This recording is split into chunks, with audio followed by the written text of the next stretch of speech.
दोस्तों, 0 to 1 के दूसरे चैप्टर में पीटर थिल हमें 1990 के दशक में होने वाले .com बबल के बारे में बताते हैं और इस अध्याय में उन्होंने अपने कंपनी पेपाल के भी बारे में बताया है।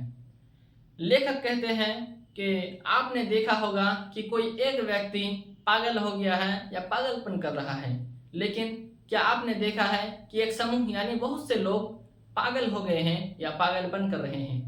ऐसा बहुत कम देखने को मिलता है, लेकिन ऐसा ही होता है 1990 के दशक में। इसका नाम है .com बबल। दोस्तों, लेखक कहते हैं कोई भी कंपनी इसीलिए बनाई जाती है। लेखक कहते हैं कंपनी पैसा कमाने के लिए बनाया जाता है, ना कि पैसा गंवाने के लिए। कितनी आसान सी बात लग रही है ना आपको, लेकिन यही आसान सी बात उस समय रहने वाले यानी 1990 के दशक के लोगों को समझ में नहीं आई।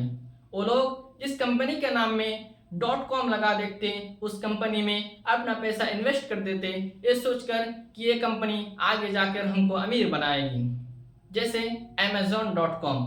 हालांकि Amazon एक सफल कंपनी बनी, लेकिन उस समय बहुत से ऐसे कंपनी थी जो आज अस्तित्व में नहीं है, जो आज असफल रही हैं।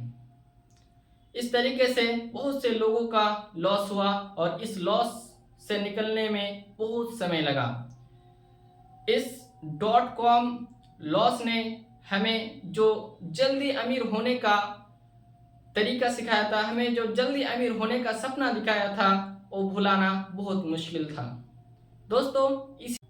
दोस्तों, इसी समय पीटर थिल पेपाल के सीईओ थे। वो जानते थे कि ये सब पागलपन है, ये सब बेकार चीज है, और वो जहाँ कहीं भी बाहर निकलते देखते कि उस समय की कोई कंपनियां तो बना रहा है, यानी कि कोई कंपनी व्यापार खोल रहा है या फिर कोई कंपनी बेच रहा है, मानो कि कोई खेल हो। लेकिन पीटर थिल एक ऐसा कंपनी बना रहे थे जो डॉलर को रिप्लेस कर सकें। वो एक डिवाइस से दूसरी डिवाइस तक पैसा भेजने की बात कर रहे थे। वही कंपनी को बनाने में लग रहे थे, उसी काम में लगे थे, लेकिन ये चीज ज्यादा दिनों तक नहीं चली। दोस्तों, फिर आया 1999। पेपाल की शुरुआत हुई। हालांकि पेपाल अच्छा चल रहा था, लेकिन पेपाल के कस्टमर बहुत कम थे। फिर पेपाल के जो फाउंडर्स हैं, जो उसके मालिक हैं, उन्होंने बोला कि पेपाल के कस्टमर को बढ़ाना होगा, तो उन्होंने एक ऐसा मार्केटिंग स्ट्रेटेजी अपनाया जो बहुत ही अच्छा है, बहुत ही शानदार है। उन्होंने एक चीज की कि अगर कोई पेपाल को यूज करता है तो उसे $10 मिलेंगे। ये ऑफर दिया है उन्होंने कि अगर कोई पेपाल का यूज करता है तो उसे $10 मिलेंगे, और अगर कोई व्यक्ति दूसरे व्यक्ति को बोलता है कि पेपाल को यूज करो तो उसे एक्स्ट्रा और $10 मिलेंगे। जैसे कि मैं पेपाल को यूज करूंगा तो मुझे $10 बोनस में मिलेंगे, और अगर मैं अपने दोस्त को बोलूं कि दोस्त पेपाल को यूज करो और वो करता है तो मुझे और $10 मिलेंगे। इस तरीके से पेपाल में कस्टमर बहुत बढ़ गए, लेकिन वैसे ही खर्च भी पेपाल का बढ़ गया। पीटर थिल ये जानते थे कि ऐसा ज्यादा दिनों तक नहीं चल सकता, और वो ये भी जानते थे कि .com का बबल बहुत ही जल्द फटने वाला है।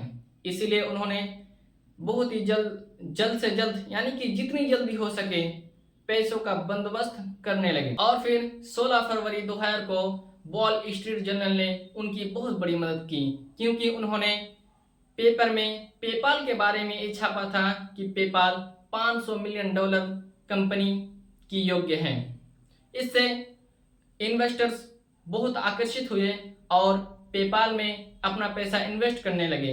कुछ लोग तो ऐसे थे कि उन्होंने $5 मिलियन इन्वेस्ट किए बिना पीटर थिल को बात किए हुए, बिना पीटर थिल को बताते हुए, और जब पीटर थिल ने उनके पैसे वापस करने की बात की तो उन्होंने मना कर दिया। और फिर कुछ दिनों के बाद .com बबल फट गया, लेकिन पेपाल अभी भी जिंदा था, क्योंकि पेपाल अपने अच्छे कंपनी होने में फोकस कर रहा था, ना कि लोगों का पैसा लूटने में। दोस्तों, इस .com कि कहानी से हमें 4 चीज़ें सीखने को मिलती है। नंबर 1, किसी भी कंपनी को एक एक कदम अच्छे से बढ़ाना चाहिए। दूसरा, किसी भी कंपनी को अपने खर्चे कम करने चाहिए। तीसरा, किसी भी व्यापारियों को दूसरे व्यापारियों से एक कदम आगे रहे।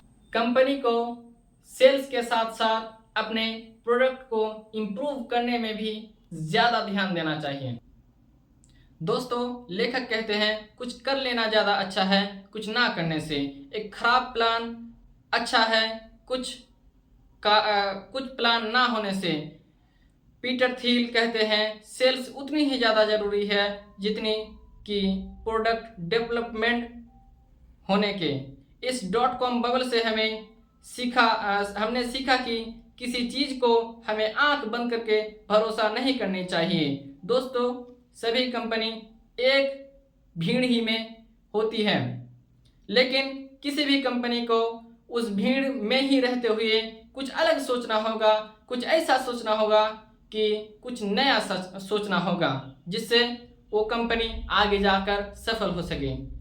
दोस्तों, अगर आप इस YouTube चैनल में नए हैं तो चैनल को सब्सक्राइब कर लीजिए, बेल आइकन को दबा दीजिए, लाइक कर दीजिए। दोस्तों, अगले चैप्टर में हम बात करेंगे तीसरे चैप्टर के बारे में।